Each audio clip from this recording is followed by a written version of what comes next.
In June 2024, as part of the game's Economy 2.0 patch, developer Colossal Order made a simple but effective change to their flagship city builder title, Cities Skylines 2.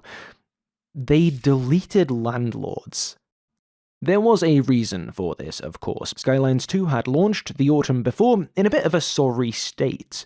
The simulated economy turned out to be far less complex than had been promised, UI glitches were everywhere, and oh yeah, the game ran like a frostbitten double amputee. That is to say, slowly. Near the top of that list of problems, though, was the so-called land value bug, a problem in the building level mechanics which led to residential prices rising higher and higher as a player's city developed. Eventually, Sims, that is, simulated citizens, wouldn't be able to move into the most affected areas, generally tending to be the best connected and best serviced areas, because they couldn't afford the ever-increasing rents. In the worst cases, those Sims who could make rent would then have no money left over to buy goods and services, so then your commercial districts started struggling too, and so on. Cue the classic city builder death spiral. It wasn't that Colossal Order had actually coded a speculative property market into the game. The problem was a sort of feedback loop. Buildings leveling up over time would increase surrounding land value, and increased land value would drive those buildings to level up further. But it wasn't quite that simple. That leveling up had to be paid for, with each of a property's tenants automatically contributing an equal amount, regardless of their abilities to pay it. The amount increased more and more as the neighborhood developed, and so the effect of that process was to create a sort of virtual price-gouging landlord operating every house or apartment complex in the game. The land value bug, that is, resulted from the interplay of relatively complex systems, rather than any misbehaving digital landlord entities, or any misplaced lines of code even. And so, while its symptoms could be lessened, as both community modders and Colossal Order themselves attempted to do in early 2024, it was clear, even to players, that such attempts were half measures. That practically game-breaking Gordian knot was still fundamentally intact, and untying it seemed an impossibly complex prospect. So the devs used a sword and removed those virtual landlords from the game's simulation altogether. In Economy 2.0, tenants pay for building upkeep directly in a way that scales based on income, and money only goes to upgrade the building's level afterwards if, collectively, the tenants can afford it. With the disappearance of a mandatory standardized rent payment driven up by land value, without the virtual landlord that is, that feedback loop limits itself. In retrospect, it seemed deleting all landlords was the obvious fix. Wired ran an article at the time, penned by Megan Farokmanesh, that quoted players' complaints about the way this part of the game contrasts reality. This game makes the assumption of a hyper-capitalist hellscape where all land is owned by speculative rent-seeking landlord classes who automatically make every effort to make people homeless over provisioning housing as it is needed, one Reddit post had gone. Perhaps city simulation is too good, Farokmanesh observes dryly. And I mean, is she wrong? Is the game making the assumption of a hyper-capitalist hellscape that runs on the logic of price gouging and property speculation, or is that simply the condition of Skyline's simulated object, the modern Western cityscape? The Wired article, and indeed the Reddit post it quotes, goes on to bring up Vienna as a counterexample. Today, the Austrian capital has some of the most affordable housing in Europe, thanks to the city itself owning over 200,000 of its housing units, and another similar number of dwellings being rented at cost in federally regulated limited-profit housing associations. Private landlords do still exist, but crucially, the housing market is not theirs to control. All that is true, but does this look like Vienna to you?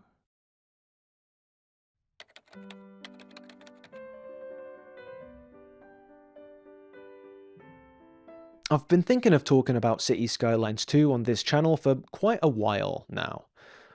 People often talk about the power video games have to expand a player's subjectivity.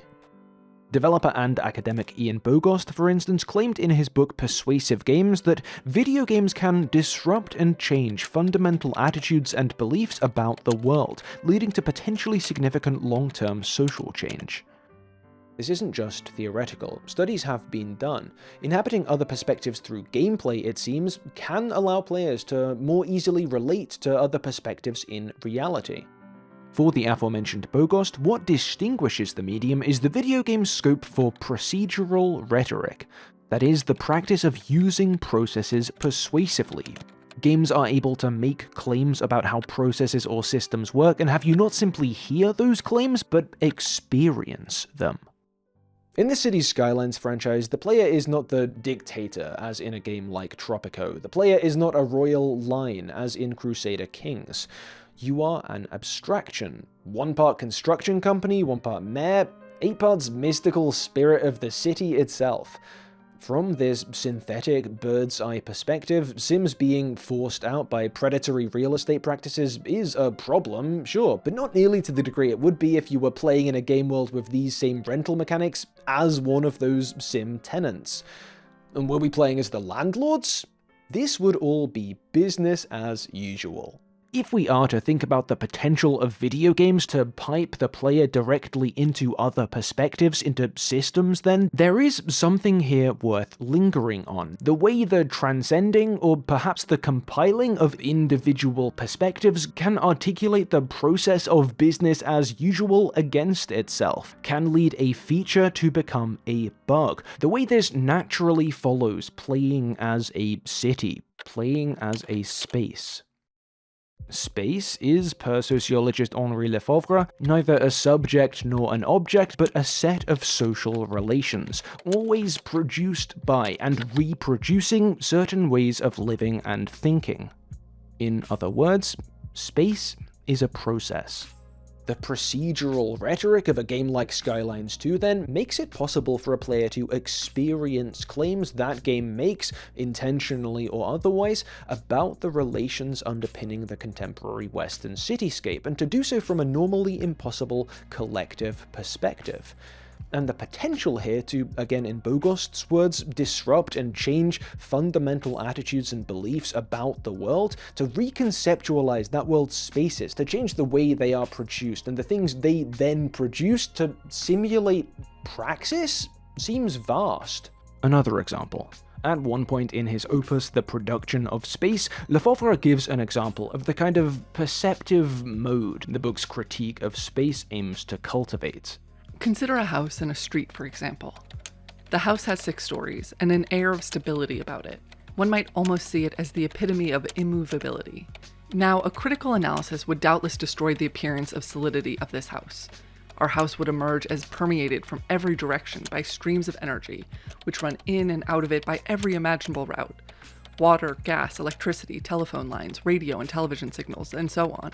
Its image of immobility would then be replaced by an image of a complex of mobilities, a nexus of in and out conduits. Comparable observations, of course, might be made apropos of the whole street or apropos of the city, which consumes, in both senses of the word, truly colossal quantities of energy, both physical and human, and which is in effect a constantly burning, blazing bonfire. What Lefebvre's getting at here may have been tricky, or at least less straightforward for his original readership to picture in 1974, perhaps even for his international audience once the book was translated into English in 1991. But today, that perceptive mode makes intuitive sense to millions, and they don't even need to have read Lefebvre. They just need to have played a city builder, and they'll have clicked through map mode after map mode that make literally visible this network of physical and human energy. So again, the potential seems vast. And it might be, but it is also limited. And it's limited in ways that are harder to notice. I've been thinking of talking about Cities Skylines 2 on this channel for quite a while now, but the video I thought about making wasn't about deleting landlords or Henri Lefebvre. No, what I wanted to ask was, where the fuck did the bikes go?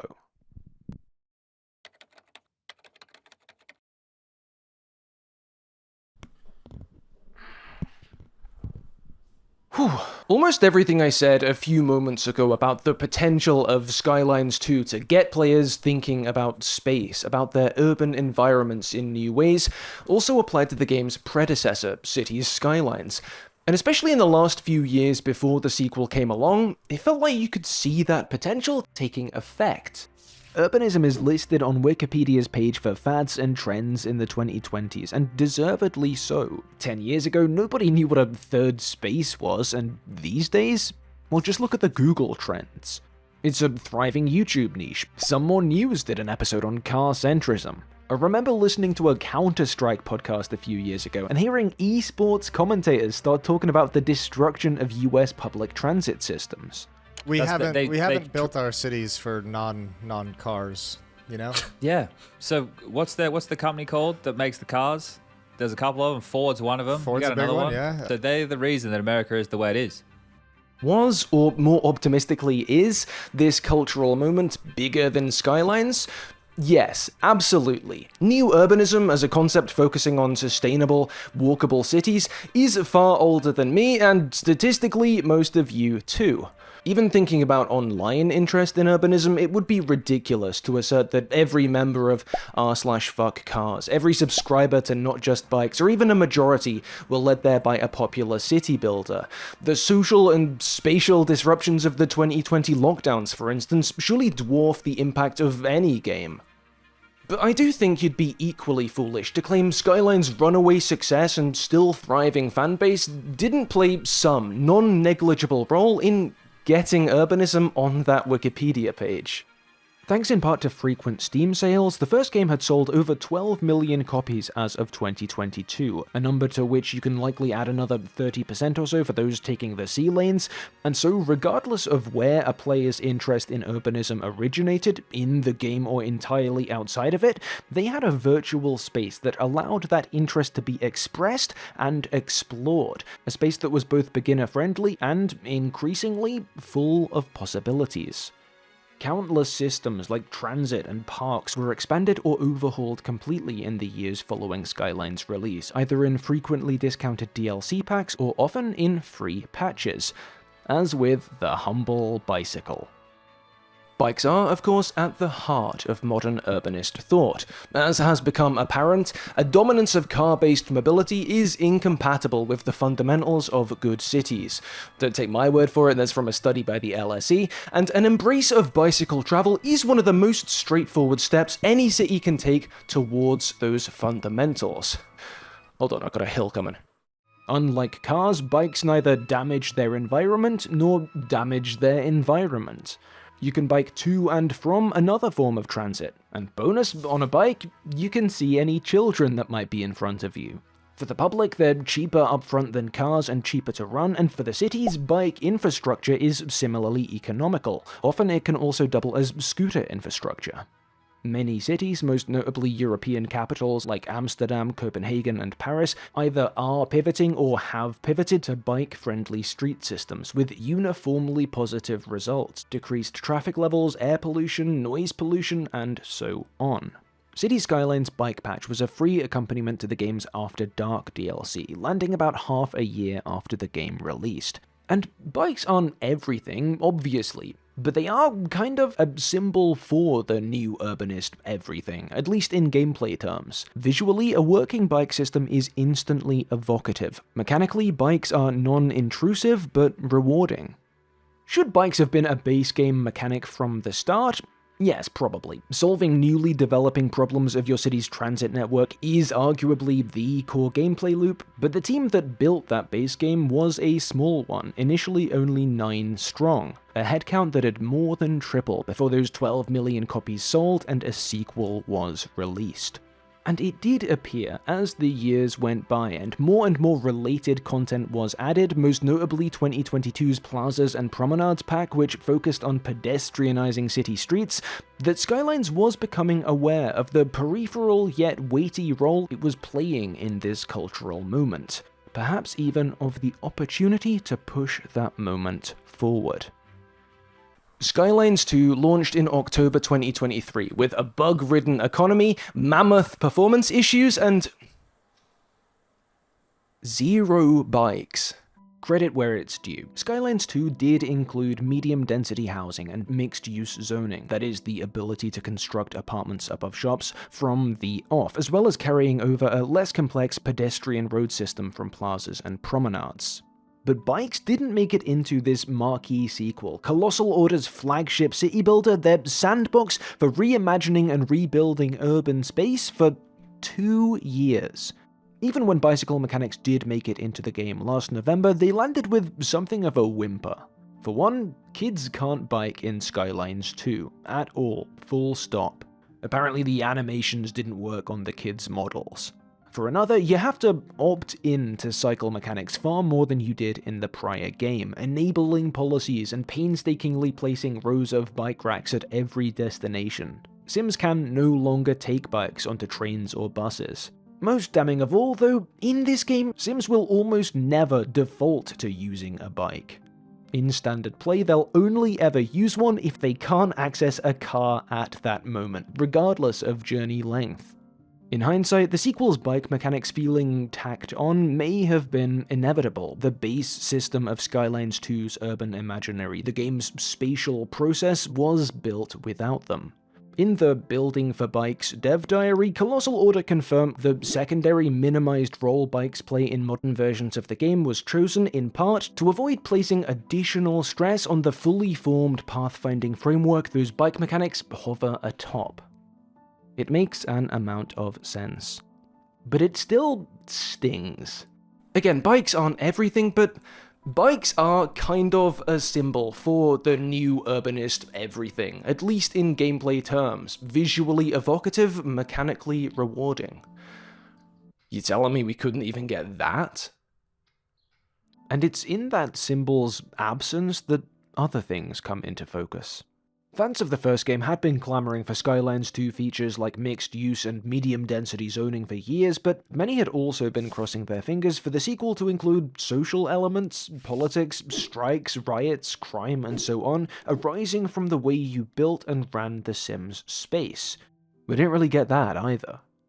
For Lefebvre, one of the most important ways of considering the set of relations we call space is, more or less, this: space as lived. Not how boundaries and fences delineate space, not how it looks on a map, but how it is experienced and changed by the people whose lives are plotted around and through it, the people that appropriate a space instead of dominating it, as does power, as does late capitalism, looking as it does at the kind of spaces that are alive, space that speaks, the loci of passion, of action, and of lived situations, as nothing more than a road network, filled in with colored squares.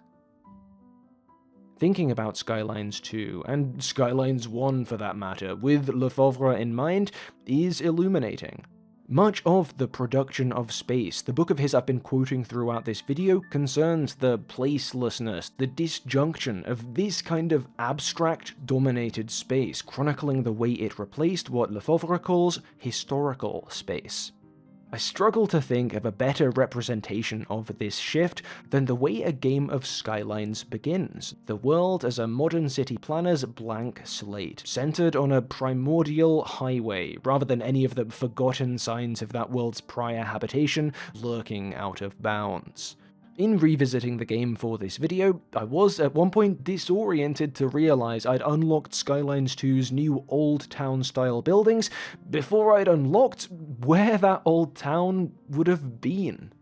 Yes, you can click through map mode after map mode that make literally visible networks of physical and human energy almost inevitably leading back to Skylines 2's default coal power plants.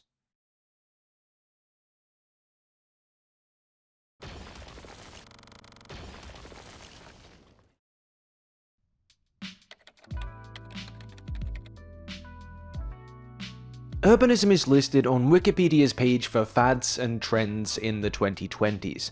I mentioned that a few minutes ago to support the notion that some meaningful collective re-evaluation of our built environments is taking place, but a fad, a trend, is not a movement.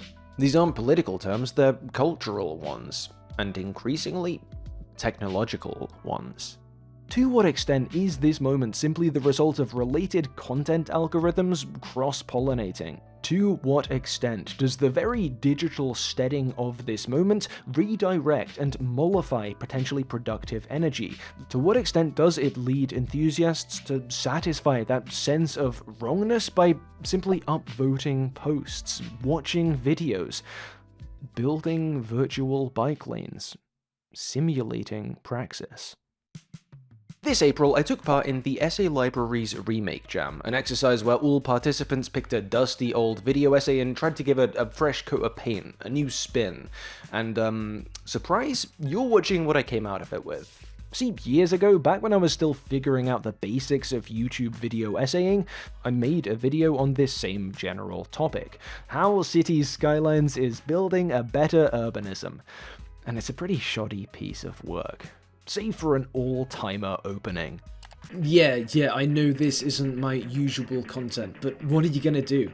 Cry about it? Maybe piss your pants? The general thrust of the essay was that while many then current criticisms of Cities Skylines and the poor choices it makes were valid and useful, the judgments those critics would sometimes go on to make about the game and its subculture missed one key factor, what I very verbosely called its pedagogy of flaws.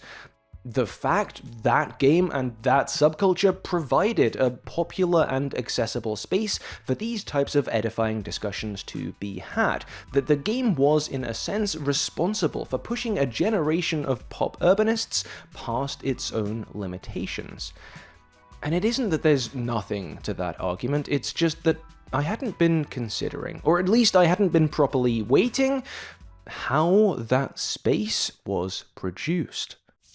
An article on Skylines 2 from website Ars Technica observes there are two main pressures affecting the state a sim game like this is launched in: how it runs, which features get included in the launch build, which get shelved, and so on. First is the intensive testing requirements when compared to other, less open-ended game genres. Second is the fourth quarter.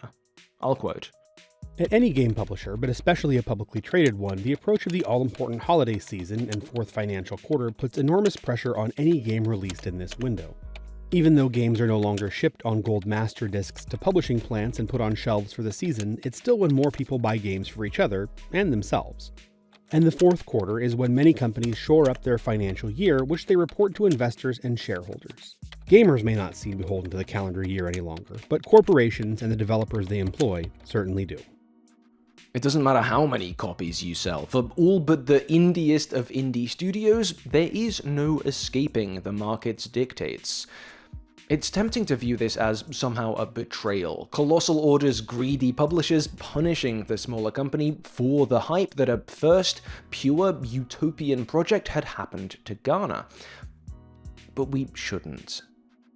There's a piece in The Guardian from back when Cities Skylines 1 launched, in which writer and urban planner Finn Williams chronicles his attempts to create a post-growth city with an economy based on social exchange rather than consumption. And he failed. Miserably. Now granted, this was before plazas and promenades, before the campus and parks DLCs too, and before the lion's share of the game's eventual transit mechanics had been added, before bikes even, when only the bones of Cities Skylines as it plays today were present. But even today, the bones are still the bones. That's kind of how bones work. Centered on renewable energy, sustainable industry, and public space, Williams' ill-fated Ghost Town arguably attempts to reach the everything symbolized by bikes, pedestrian streets, and all those later additions, and yet, Cities Skylines' answer to whether we can achieve prosperity without growth is a resounding no. In all the ways that matter, it still is.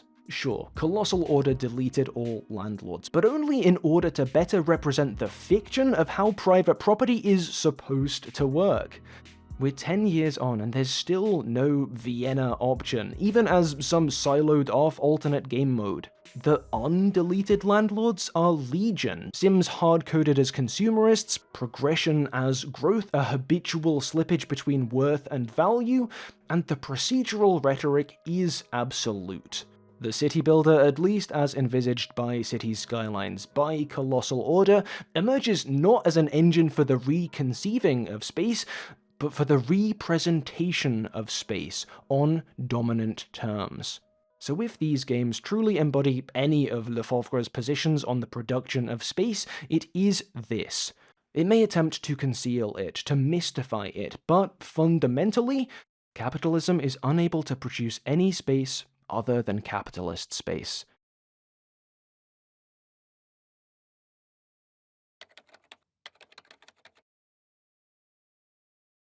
That's it then. We did leftist media critique. Turns out everything sucks. To quote another great philosopher, Todd from BoJack Horseman, hooray? I was more naive, I think, when I made that first video, more willing to believe that capitalist products and cultural artifacts could tend toward systemic awareness and critique if given room and, I don't know, direction? That maybe one day in Cities Skylines 2 or 3 or 4, there might not be landlords to delete, at least not by default. Of course, another way to describe that outlook besides naive would have been optimistic. Or generous. And that video had a lot of flaws, like seriously a lot. There's one point in it where I straight up misread my script and I didn't catch it until the video was published. But I'm not convinced optimism or generosity were among them. In one sense, Skylines 2's land value bug wasn't a bug. It was a comparatively accurate implementation of the way property speculation operates in the types of urban environments the game sets out to model, and of the way landlords are incentivized to price gouge tenants endlessly. Part of what made it a bug was the fact it interfered with intended play. As we have glimpsed, Skylines 2 isn't attempting to mirror a reality, it's attempting to mirror a mythology. The myth of the car-centric, growth-oriented, consumerist cityscape as sustainable, unproblematic. But the other part of what made it a bug was the fact that it interfered with intended play. Whatever Skylines attempts to simulate, it isn't just a simulation. Primarily, it is a game, and law-accurate landlords get in the way of the fun. If I was onto anything in that original video with the idea that Cities Skylines affected a pedagogy of flaws, pushed interested parties into knowing, thinking about, and even rethinking space, it was surely because of this, because the game embodied some facsimile of urban process in a way that brought that process to life. Fun fills in the gaps, drives us. Fun can mislead us, turning symbols into the promise of an everything to come, but the corollary of this is obvious. It can lead us, too. Games like these do offer new ways of seeing. Those ways that seeing, these things are limited. They depend in barely visible ways on the conditions of their production. And perhaps there are ways in which they can inspire us to notice those blinders ourselves, to move past those hard limits, to open our eyes wide enough to see the things in our world that need doing, but they can't do those things for us. Cities Skylines isn't building a better urbanism. It was never going to. And that's okay. Because that's our job. Some thanks. First to Cap on the Pillar of Garbage Discord server for sharing the Wired article we mentioned up top. Second to my girlfriend's parents for letting me use their static bike. Third, and most importantly, to all of my supporters on YouTube and Patreon, who are the reason videos like this can exist. Above all, Birding Baddie, Hanan, Daniel Goldhorn, Deathstroke HQ, Harry Price, Kwang Yu Liu, Nothings, Something Something Capitalism Bad, Stephen Van Doren, Thomas R, and Weirdy Beardy. If you'd like to help support these videos, consider checking out the channel Patreon yourself. With a pledge of any level, you can see a bunch of bonus videos, the most recent of which covers the recent Disney layoffs, and also a teaser I posted the other week for a huge video essay I'm hard at work on. Thank you for watching.